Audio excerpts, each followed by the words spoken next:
Gentlemen, mankind has always sought to equip itself with offensive or defensive tools, i.e. the tools of warfare. Having tools of violence ensures that you can defend yourself, ensuring a time of peace. Often your enemy will now question whether or not they want to assault your freedoms. But there is the matter and fact of reality when it comes to money and being financially able to equip yourself with the best tools.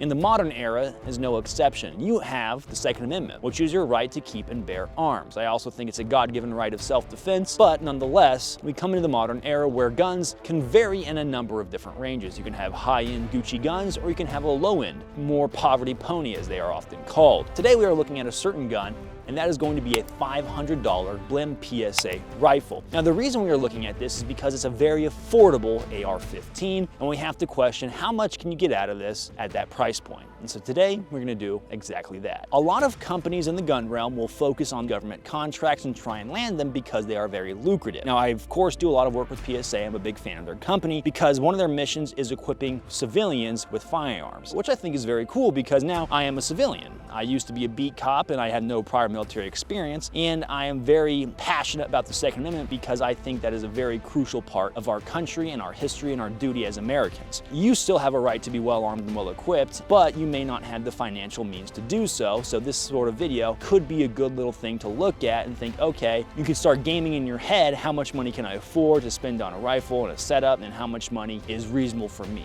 So in this video, we're gonna jump to the part where we test out the grouping at 100 yards.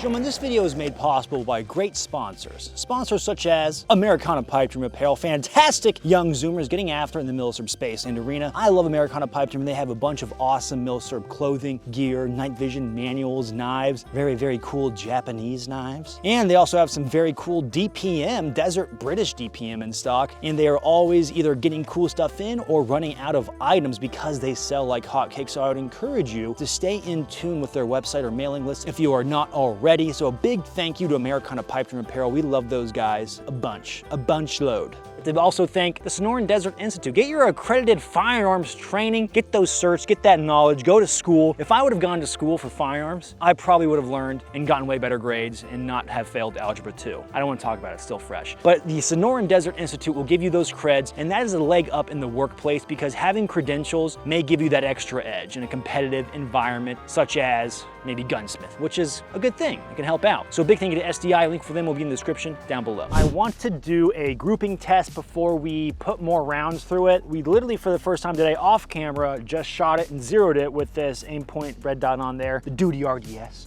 Now I want to see the groupings from a fresh barrel like this off this AR-15 with both AAC 55 grain and 77 grain OTMs. Now, of course, AAC being the ammo sponsor of the channel, big thank you. They'll hook up all your ammo needs, and they have a bunch of other cool stuff, and they supply the channel with ammo, and it's a big help. Let's do that 100 yards test. We'll start with the 55 grain. So it's a rough 100. I'm gonna go for the head box on this one.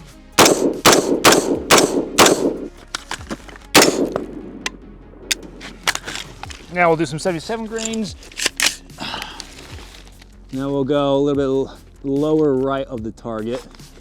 My shooting position is a little cattywampus.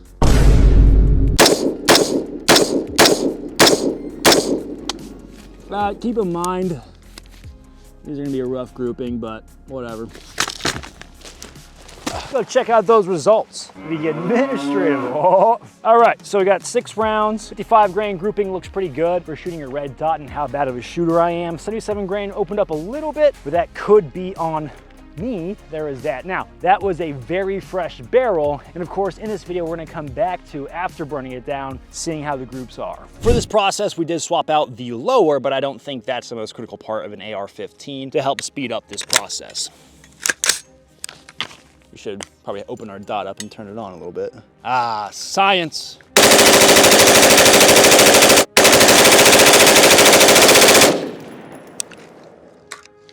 Now we must reload. Look at that. Look at that hand grip.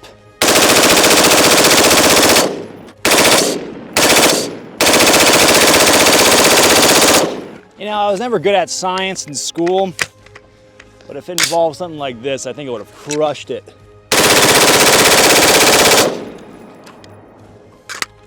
Up to 300 rounds so far. My top Picatinny rail that attaches to my carry handle came loose, so we just ditched it real quick. All right, the show goes on.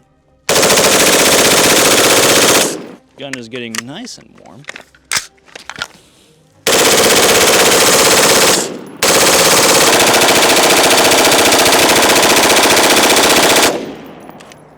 All right, so that should get us over the 500 round mark. We should be floating around, math, about 510, I wanna say. So 510 rounds. Now I'm gonna swap out the lower. We'll do a grouping test with the 55 grain AAC and the 77 grain AAC on our paper target at 100 yards. We're just gonna keep the plate carrier on. We're gonna go center mass.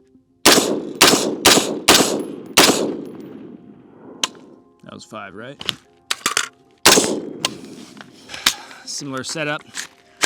My proned out shooting stance is very catty-wampus. For this one, I'm gonna go a little higher on the silhouette, maybe aim for where the head spot meets the torso.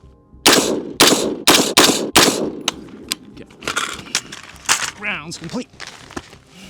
Oh, okay. We have the AAC 55 grain up here, and then we have the 77 grain right here. So 1, 2, 3, 4, 5. And then this looks new, so we'll count it in with the 55 grain. But it looks like the 55 grain is grouping a lot tighter with this particular AR-15. That grainage could just be favoring this rifle. Good knowledge, and knowledge is power. Knowledge. So as far as interesting guns that we've had on the channel, I will rank this AR-15, that being of the $500 variety, as rather, kind of boring as far as intrinsic interests go, but it's more so the philosophy behind it, because PSA offering guns this low and seeing how it performed is, I think, a really good price point. You gotta think $500 for a blim gun. When I had my weapon light on here, I believe my optic and my light cost more than the gun itself. And it's really cool to see just how good AR-15s are getting and how cheap they can become. So what makes a big difference between a really cheap AR-15 such as this or a more high-end, well put together AR-15? $500 versus say like $4,000. Some of that may tie into name brand. You may have like a Knight's Armament with that name brand recognition and their history and how long they've been in the business. It also has to do with the fit, the finish, the quality, the material, the QC process, different features on the gun, on the bolt, on different parts of the rifle, the barrel. A lot of that kind of goes in together. I'm not like a machining expert, so I can't tell you like, oh, they use this machining process and it's really, I can't do that. I'm not that guy. I am just a gun monkey on the flat range, and I can tell you that certain guns are gonna have a better lifespan than others. Now,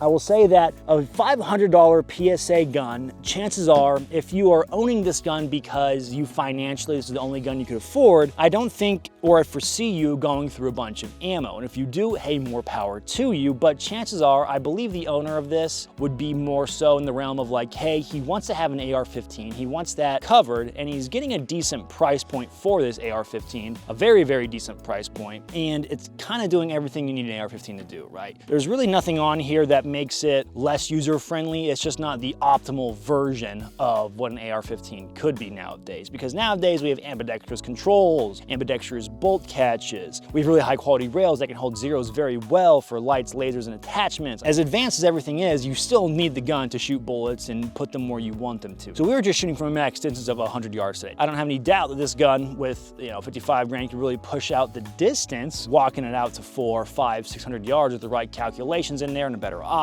I think that's very doable, but it's gonna be the longevity of that, the repetition of that, your first round impacts, the harmonics of the gun, all tying in. So if you wanted to push out the distance further. Now, will that happen? I don't know. It's all speculation, it's all gestation. Is that the right word? I don't know what the end user would do with this gun, to what capacity. Say if the great dodgeball match or the realistic airsoft event happened, if a bunch of foreign countries started red dawning into our skies. I don't know, right? I can't foresee the future. I'm not a fortune teller. I can take some educated guesses and I can infer with equipment that may be used in that process. I do love that there are such cheap guns like this, and because inflation and all the economics that go into it, it's cool to see PSA and other companies offering very cheap guns that do the job. Just because something is cheap doesn't mean it's terrible, but having the idea that this is gonna be just as good as a very high-end AR-15 could be kind of naive, thinking of what goes into those higher-end AR-15s. So there are pros and cons, of course. Yes, you get a nice cheap AR-15, and I love that for a lot of guys because you essentially secure that very good force multiplication. So rifle rounds, even the 5.56, because a lot of boomers will say it's a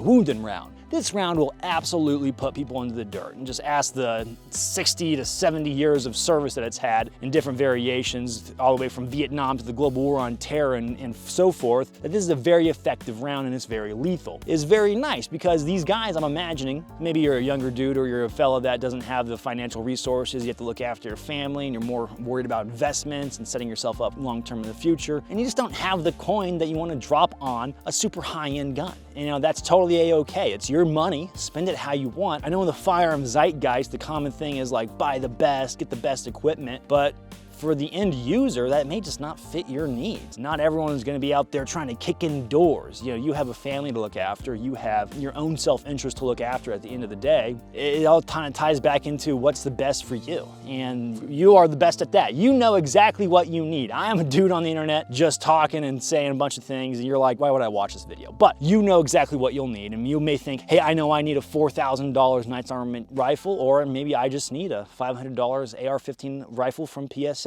And that's okay. You underestimate my power, Obi-Wan. Oh, shit.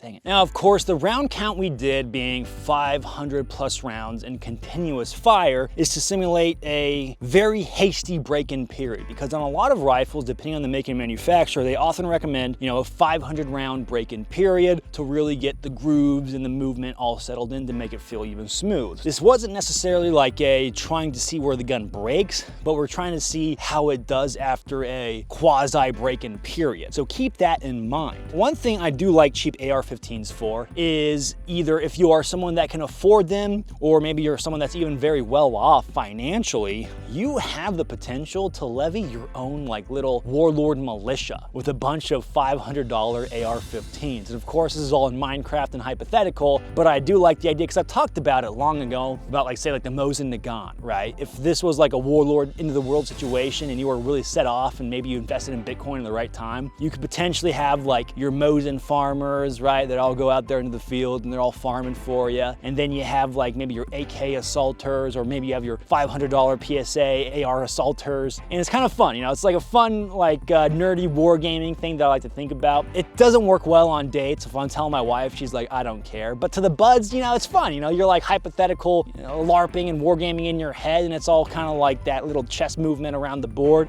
If you know what I'm talking about, you're like, A1, buddy. I know exactly what you mean. This was a quick little video and look at a very cheap AR-15 and kind of some thoughts on it. You're probably wondering what's going on here, and don't worry, I'm wondering the same. I hope you enjoyed the video. I got nothing else for you guys. I'll catch you on the flip.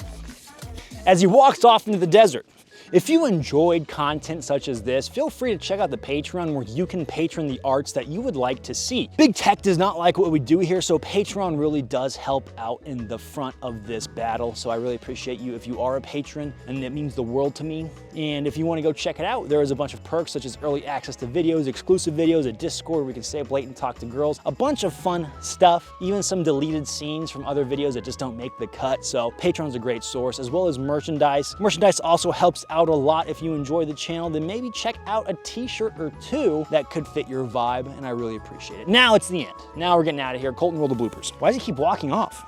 And today is no exception. And today is no, let me